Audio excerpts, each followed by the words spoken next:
오늘 하나님의 말씀은 우리 구약 성경 900면 900페이지 우리 시편 132편 우리 1절에서 18절까지 한 절씩 교독합니다. 구약 성경 시편 132편입니다. 여호와여 다윗을 위하여 그의 모든 겸손을 기억하소서. 내가 내 장막집에 들어가지 아니하며 내 침상에 오르지 아니하고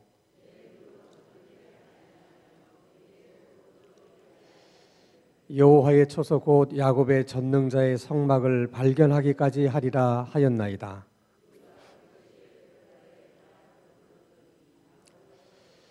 우리가 그의 계신 곳으로 들어가서 그의 발등상 앞에서 엎드려 예배하리로다.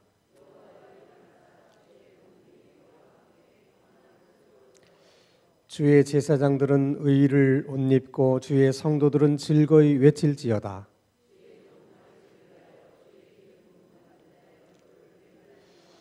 여호와께서 다윗에게 성실히 맹세하셨으니 변하지 아니하실지라. 이르시기를 내 몸의 소생을 내 왕위에 둘지라.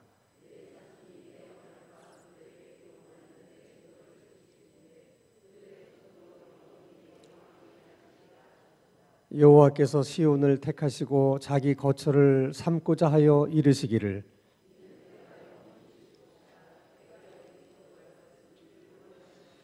내가 이 성에 식료품에 풍족히 복을 주고 떡으로 그 빈민을 만족하게 하리로다.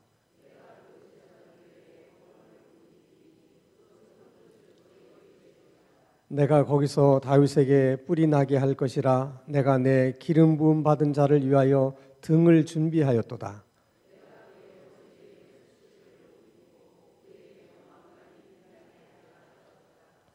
아멘. 우리가 지난 시간에도 말씀을 드렸습니다마는 이스라엘 백성들이 하나님의 성전에 올라가면서 불렀던 아름다운 노래가 15편이 있는데 오늘 우리가 함께 읽은 시편 132편은 이제 그 13번째 노래입니다. 이제 두 편만 더 하면 이제 15편이 다 끝나게 되죠. 이스라엘 백성들은 언제부터 찬송을 부르는가? 벌써 하나님의 성전에 올라가기를 시작하면서부터 부르는 것이죠. 그만큼 성전을 향한다는 그 마음, 성전에 가면 하나님을 만날 수 있다는 그 기대감이 벌써 성전을 향해서 발걸음을 내디디면서부터 찬양이 나오는 거예요. 그 마음이 너무 귀한 거죠. 정말 우리들도 주일날 하나님을 예배하기 위해서 신당 중앙교회로 향할 때 정말 그런 마음들이 있는가? 기대되는 마음, 또 집에서 출발할 때부터 이렇게 찬송이 흘러나오는 그런 마음들이 있는가? 그러니까 이스라엘 백성들이 나름대로 하나님께 참 많은 책망을 받은 민족이기는 하지만은 또 이런 면에 있어서는 사실 굉장히 우리가 부러워할 만큼 또 아름다운 신앙의 모습들도 있다는 것입니다. 특별히 시편 132편의 이 시편은 정말 아름다운 노래예요. 이 시편을 누가 기록했을까? 근데 성경에 보면 어떤 특정한 이름이 없기 때문에 누가 기록했는지는 정확히 알 수 없지만은 대부분 유태인들은 솔로몬이 지었을 것이다 이렇게 생각을 해요. 그 이유는 이 시편 132편에 보면 다윗이 하나님의 성전에 대한 절절한 마음들이 잘 표현이 되어 있는데 이런 다윗의 마음을 알 수 있는 사람은 정말 다윗을 가까이서 이렇게 함께 생활한 사람이 아니라면 다윗의 그런 마음을 어떻게 알 수 있겠냐는 거예요. 그래서 아마도 이것은 솔로몬이 지은 시일 것이다. 이제 그렇게 생각을 합니다. 자, 우리가 잘 아는 것처럼 사실 하나님의 성전은 다윗이 짓고 싶었지만은 하나님께서 그 성전을 건축하겠다고 하는 마음만 받으시고 그러나 너는 너무 많은 전쟁을 통해서 손에 너무 많은 피를 묻혔기 때문에 내 손으로는 성전을 건축하지 말라. 그래서 그 일을 이제 솔로몬이 하게 돼요. 이 예루살렘 성전은 오늘날의 관점으로 보면 뭐 대단치 않은 건물이지만은 그 당시에는 이스라엘 나라에서 가장 크고 화려한 건물입니다.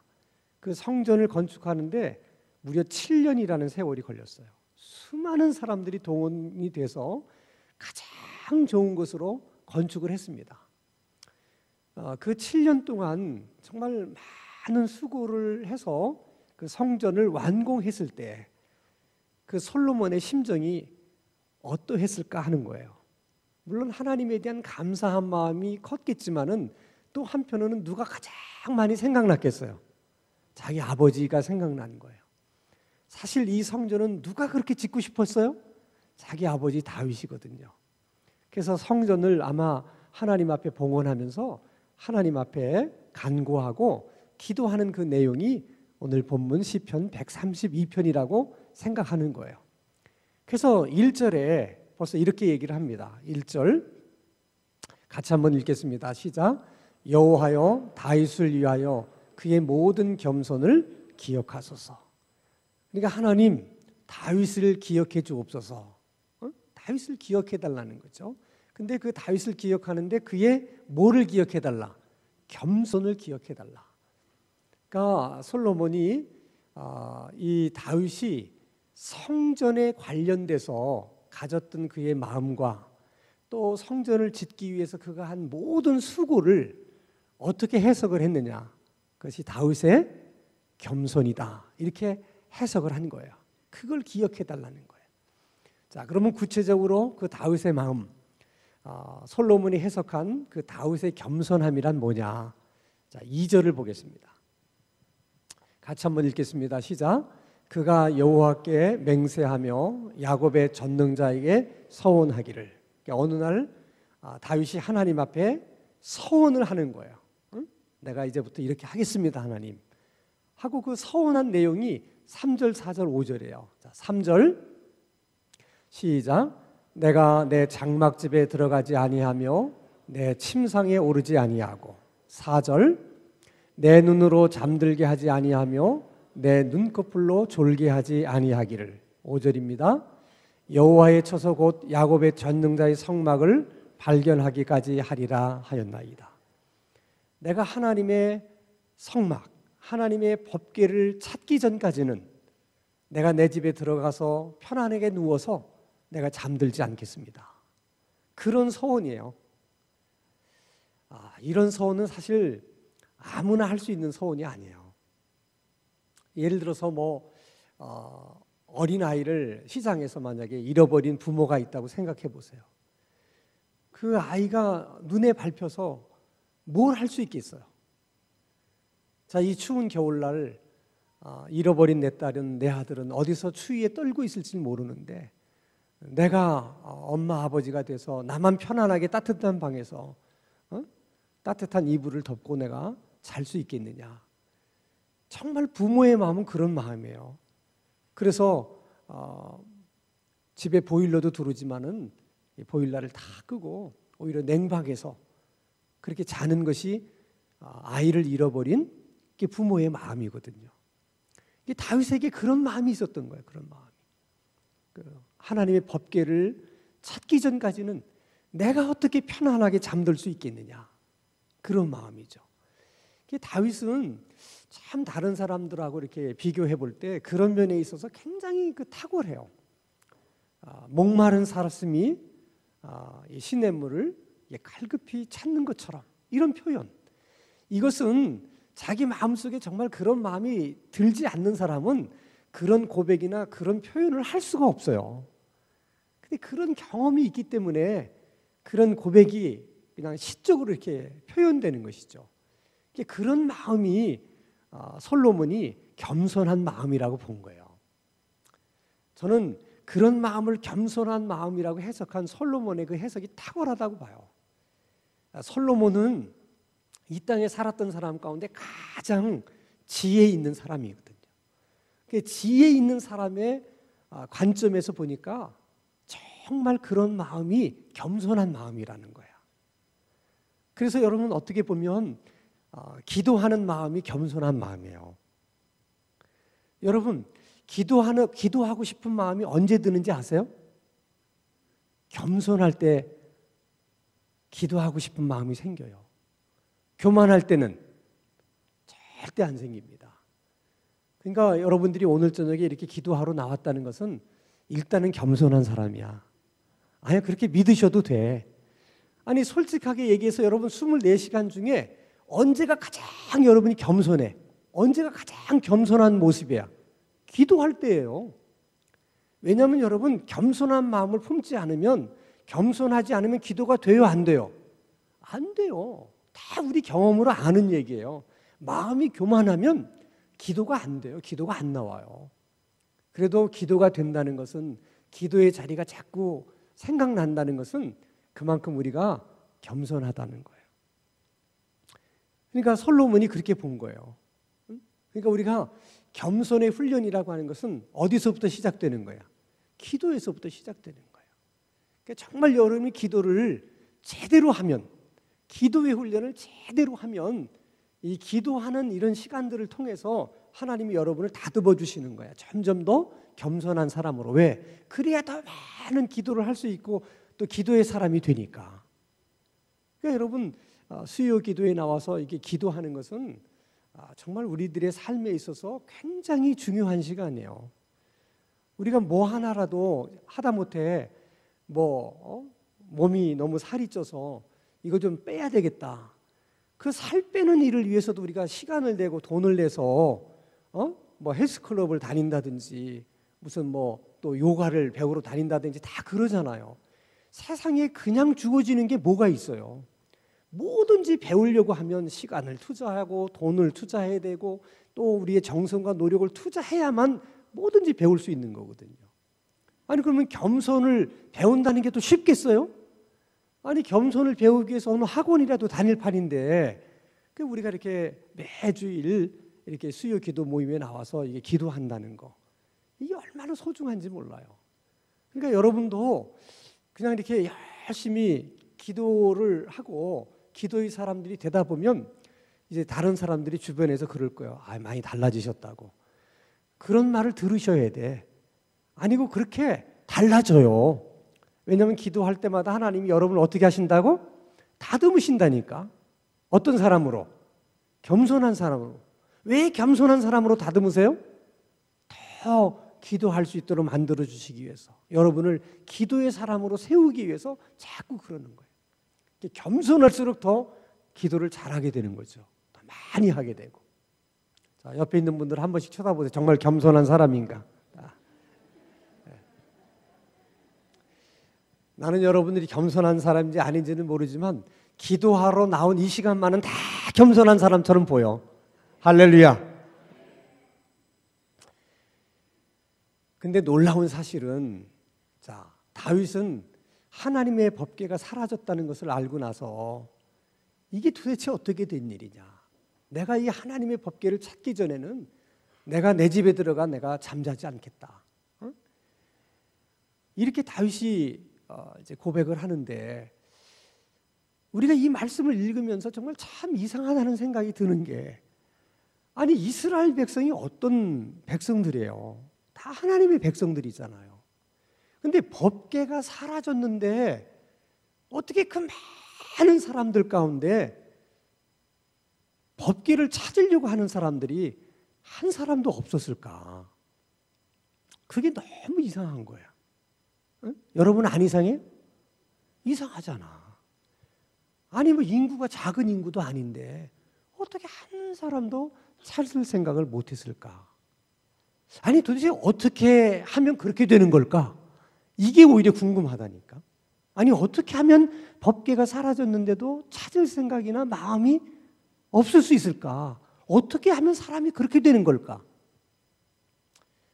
다 여러분, 성경은 우리의 거울로 주셨다고 그러셨어요. 그러니까 이런 얘기를 들으면 이게 이스라엘 백성들만의 얘기가 아니고 남의 얘기가 아니고 우리 얘기도 될 수 있다는 거예요. 그럼 우리가 어떻게 하면 그렇게 되는가? 어떤 분이 이런 글을 썼어요. 하나님, 당신은 3등입니다. 한번 따라서 합시다. 하나님, 당신은 3등입니다. 아니, 하나님이 3등이라니 이게 도대체 무슨 말이야? 근데 글을 읽어보니까 너무 마음에 와닿아. 한번 띄워주세요. 자, 1등 하고 싶은 일, 2등은 해야 하는 일, 3등은 하나님을 만나는 일. 하고 싶은 일 다 하고 해야 하는 일을 다 마치고 그 후에 여유가 있으면 하나님을 만나줍니다. 누가? 내가. 하나님은 3등입니다. 어려운 일 생길 때도 하나님은 3등입니다. 내 힘으로 한번 해보고 그래도 안 되면 가까이 있는 사람에게 도와달라고 하고 그나마도 안 될 때 하나님을 부릅니다. 하나님은 3등입니다. 거리에서도 3등입니다. 내가 가장 가까이 있는 것은 내 자신, 그 다음은 내 마음을 알아주는 사람, 그 다음에야 저 멀리 하늘에 계신 하나님이십니다. 하나님은 3등입니다. 이제부터는 나를 대하는 하나님을 말하는 것입니다. 그런데 하나님께 나는 1등입니다. 무슨 일이 있어도 내가 부르기만 하면 도와주십니다. 내가 괴로워할 때는 만사를 제쳐놓고 달려오십니다. 아무도 내 곁에 없다고 생각될 때는 홀로 내 곁에 오셔서 나를 위로해 주십니다. 나는 하나님께 언제나 1등입니다. 나도 하나님을 1등으로 생각했으면 좋겠습니다. 만사를 제쳐놓고 만나고 작은 고비 때마다 손을 꼭 붙잡는 내게 1등으로 가까이 계신 하나님이셨으면 좋겠습니다. 내게 1등이신 하나님을 나도 1등으로 모시고 싶습니다. 시험 때입니다. 또 하나님이 3등으로 밀려날까 봐 걱정입니다. 하나님은 내게 1등이신데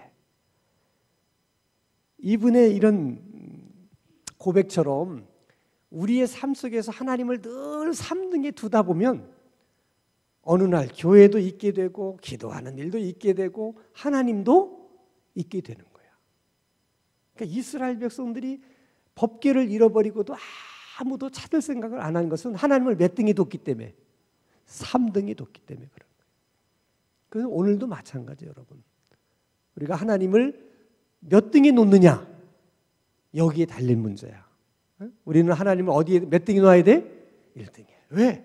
하나님은 언제나 나에 대해서 1등이시니까. 할렐루야. 자, 또 한 가지 이 솔로몬이 다윗을 겸손하다고 본 것은 이런 거예요.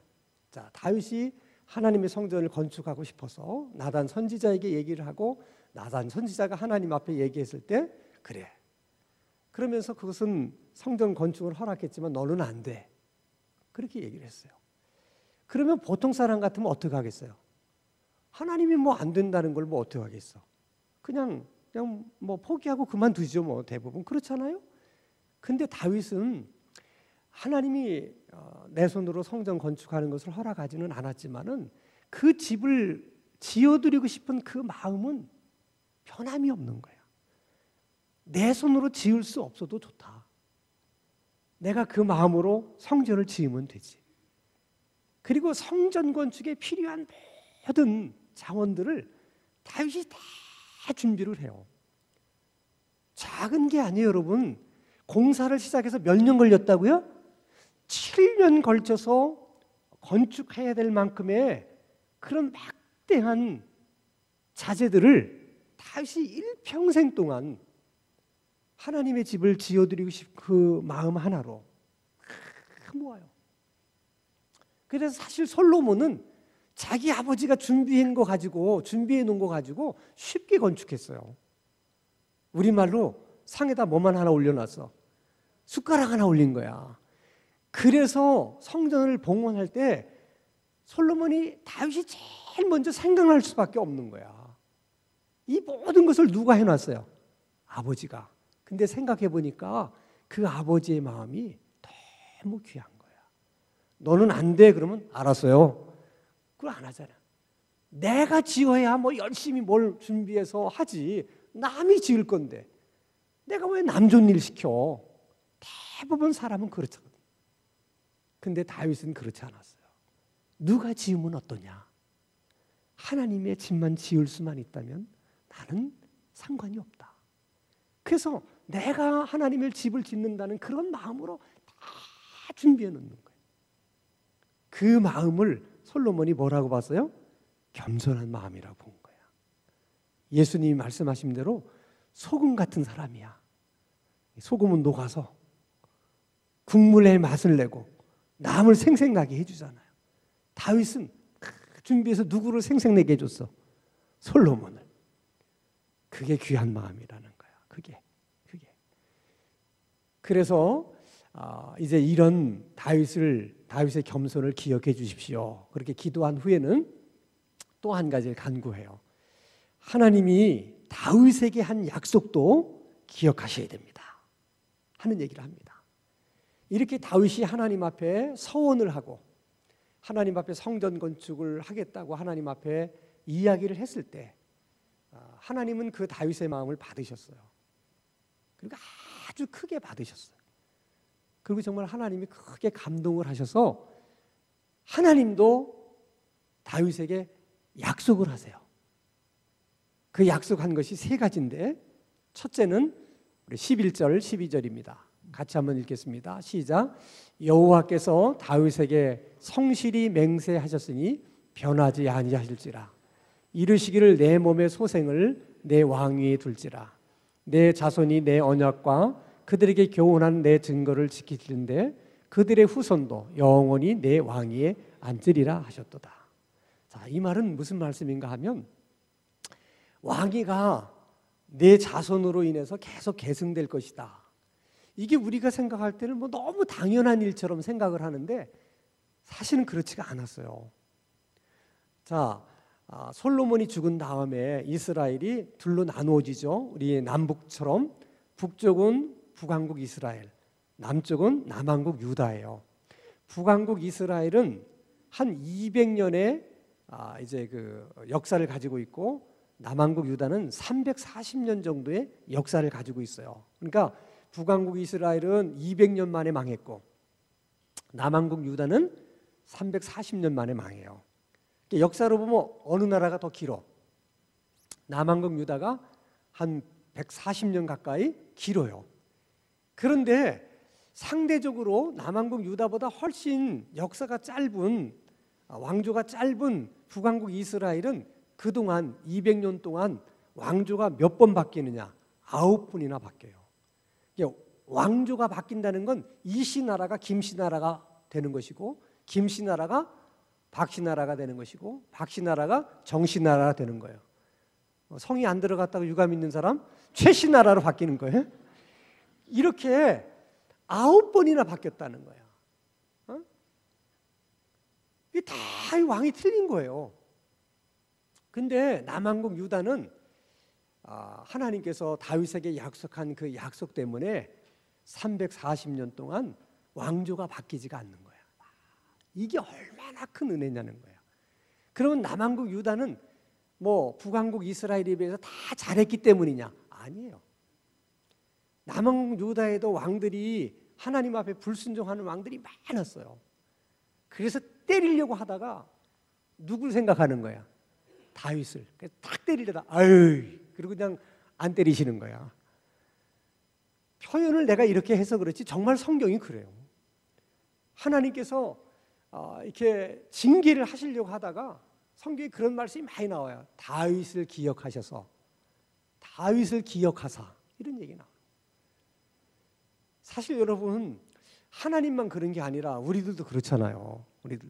우리들도 이렇게 가족 관계가 이렇게 끈끈하고 뭐 또 부인 이 처갓집에 대해서 이제 끈끈한 사람이 있으면 뭐 좀 처남이 뭐 좀 실수하고 잘못해도 그냥 이거 하다가 누구 생각나가지고 자기 부인 생각나가지고 그냥 참고 그런 경우가 있잖아요.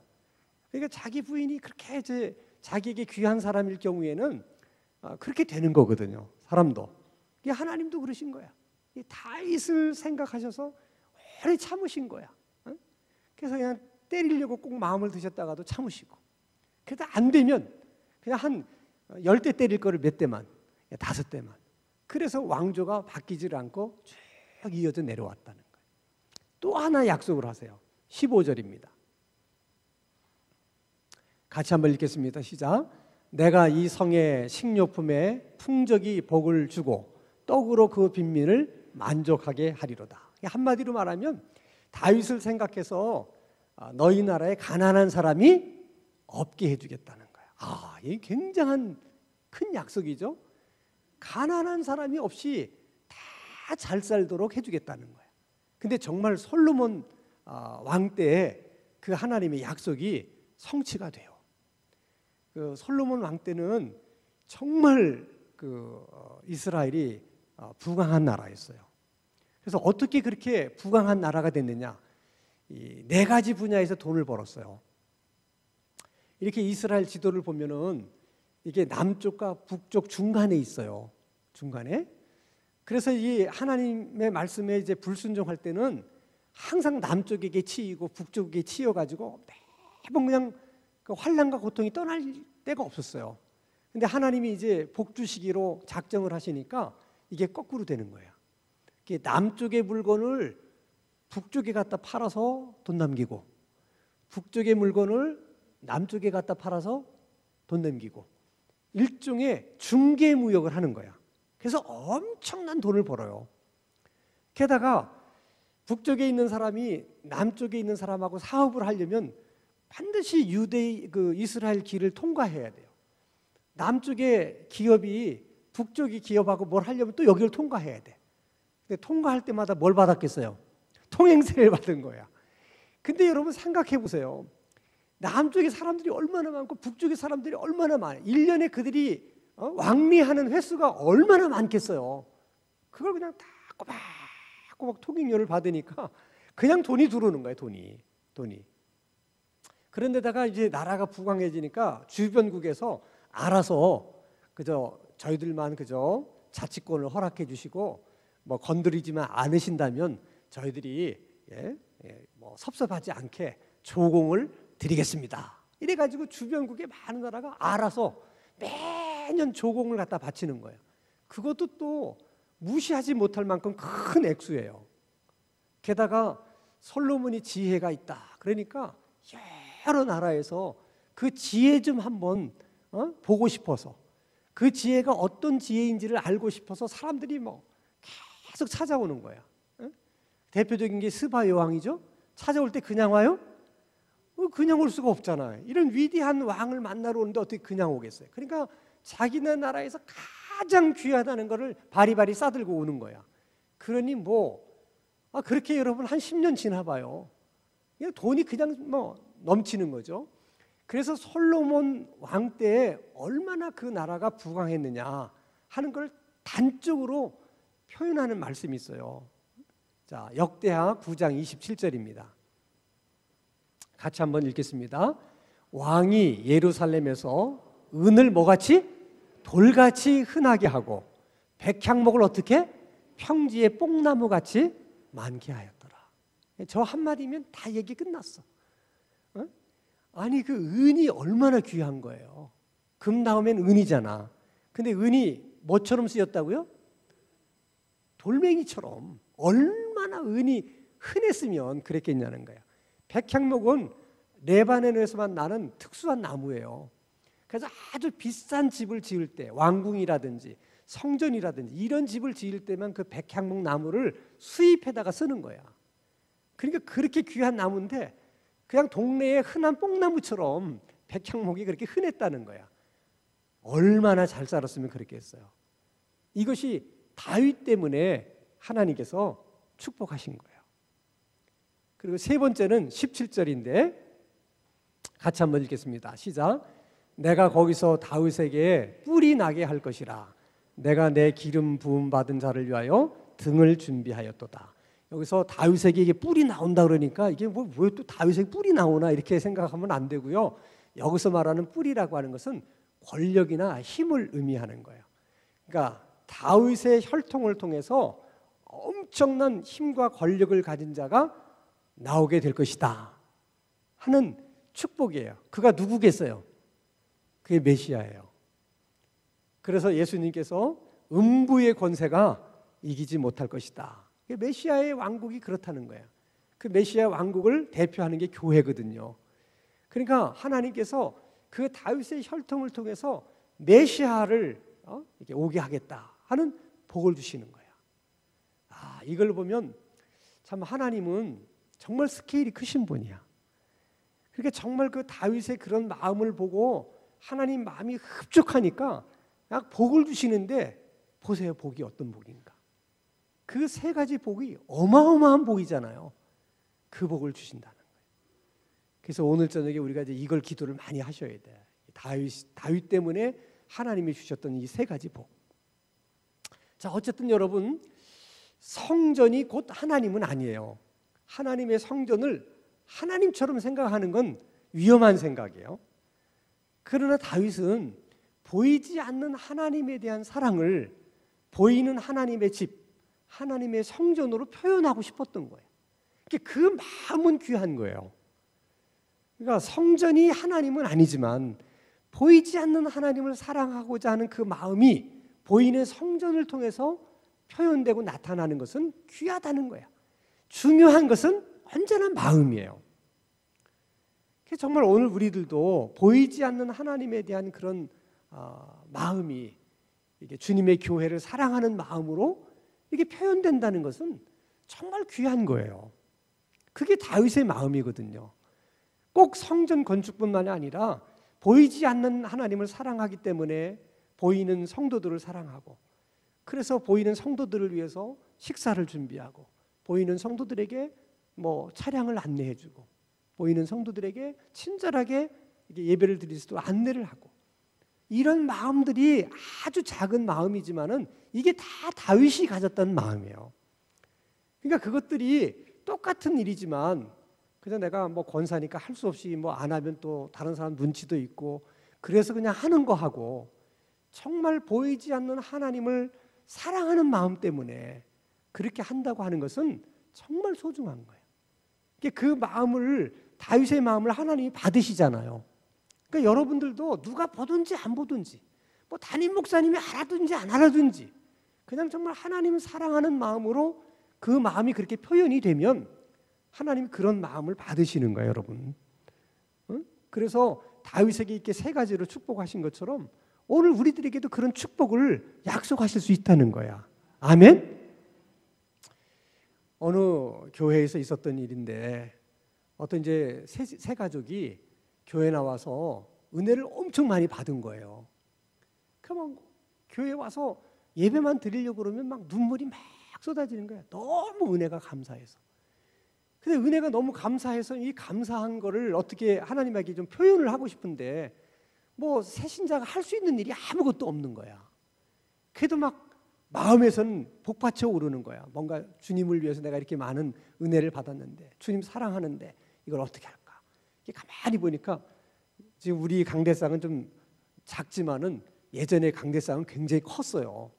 그걸 딱 보는 순간에 내가 저 강대상을 내가 매일 닦아야 되겠다, 이렇게 생각해가지고 사람들이 아무도 없는 시간에 이분이 나와서 그 강대상을 다 닦는 거야.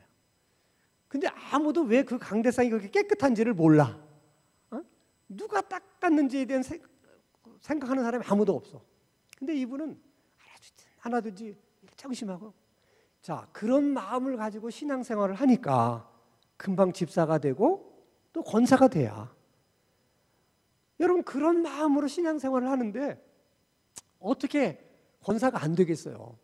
권사가 됐어요. 그럼 대부분 사람 권사 되면 어떻게? 이거는 새 가족이 하는 일이지. 내가 이제 권사 됐는데 내가 이게 강대상이나 닦고 있겠냐? 내가 이 강대상을 닦은 지가 지금 내가 구력이 얼만데, 이럴 수 있잖아요. 근데 그분은 권사님이 되셔서도 처음 가졌던 그 마음을 잃지 않고 계속 닦으시는 거예요. 나중에서야 이제 그걸 알게 된 거예요. 그런 마음이 귀한 거예요. 그런 마음. 누가 알아주든지 안 알아주든지 자기 마음속에 우러나는 그 감사를 표현하고 싶어서 뭔가를 이렇게 하는 그 마음이 중요한 거죠. 특별히 오늘 우리가 이 시편 130편을 생각하면서 우리가 이런 생각을 해봐요. 다윗이 내가 법궤를 찾기 전까지는 내가 내 집에 들어가서 내가 편안한 잠자리에 잠들지 않겠다. 어떻게 그런 마음을 가질 수 있었을까? 그러면서 문득 하나님이 우리들에게 말씀하시는 것은 그 다윗이 잠들 수 없게 만들었던 잃어버린 법궤, 그것이 오늘 우리들에게는 무엇인가 하는 거예요. 그게 무엇일까? 정말 이것 때문에 나는 편히 잠들 수가 없고, 내가 이것을 하기까지는 내가 편히 살 수 없다. 그렇게 말씀할 수 있는, 그렇게 말할 수 있는 그것, 그게 도대체 뭘까? 그거를 위해서 오늘 저녁에 여러분도 기도해 보세요. 이것을 위해서 다윗처럼 내가 그런 마음을 가질 수 있도록 하나님, 내 안에도 그런 열정과 좀 뜨거움을 주십시오. 내가 이 일을 이루기까지는 내가 편히 잠들 수 없고 내가 편히 살 수 없습니다. 그렇게 말할 수 있는 그것이 내게는 과연 무엇일까? 오늘 저녁에 기도하면서 하나님이 여러분에게 그런 은혜를 주시기를 주님의 이름으로 축원합니다.